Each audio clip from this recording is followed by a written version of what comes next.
दुनिया बि ठही वेंदव, आख़िरत बि ठही वेंदव। मां ॿुधायां थो हाणे जी ॻाल्हि त हिकिड़ो वकील थियो, पोइ पंहिंजे मुर्शिद खे चई त सुहिणा मूंखे नसीहत कयो, हाणे मां वकालत जी फील्ड में वञा थो पियो। मुर्शिद चयुसि ॻाल्हि ॿुध, कॾहिं बि कूड़ न ॻाल्हाइजांइ।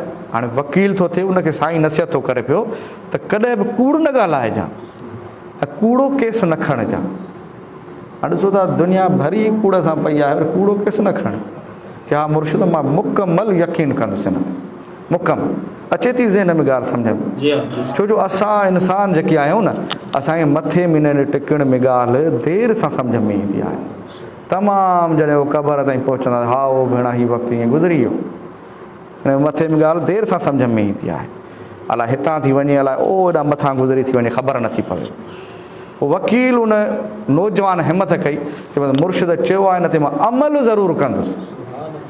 पोइ जॾहिं हुते पहुतो कोर्ट में, हाणे केस ई कूड़ा पिया अचनि, न बाबा न खण। वकील खे ख़बर पइजी वेंदी आहे हे कूड़ो आहे केस या सचो आहे, नामुमकिन आहे जो ख़बर न पवेसि, ख़बर पइजी वेंदी। न बाबा खण, हे कूड़ो आहे, हे कूड़ो आहे, हे कूड़ो आहे।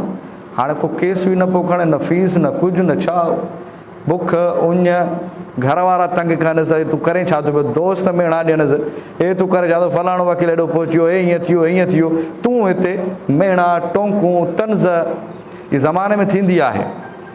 पर चई न बाबा मां अमल हिन शइ ते कंदुसि, कुझु बि थी पए। 12 महीना हुनखे तकलीफ़ ज़रूरु आई, 12 महीना हुनखे तकलीफ़ ज़रूरु आई। पोइ हिकिड़े ॾींहुं हुन वटि सचो केस आयो, हुन खयो, विड़ियो, जज हुनजी इज़त कई, फ़तेह थी वई।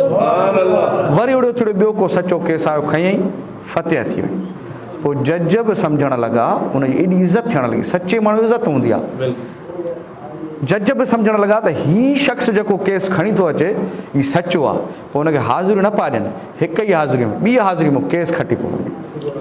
ॿिया वकील सालनि जा साल लॻनि, हिकु हाज़िरी ॿी हाज़िरी में केस। पोइ हिन वटि लाइन लॻण लॻी, एतिरी लाइन लॻण लॻी जो हुनखे फ़ुर्सत न हूंदी हुई।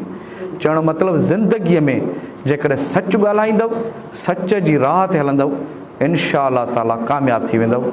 वमा तौफ़ीक़ी इल्ला बिल्लाह।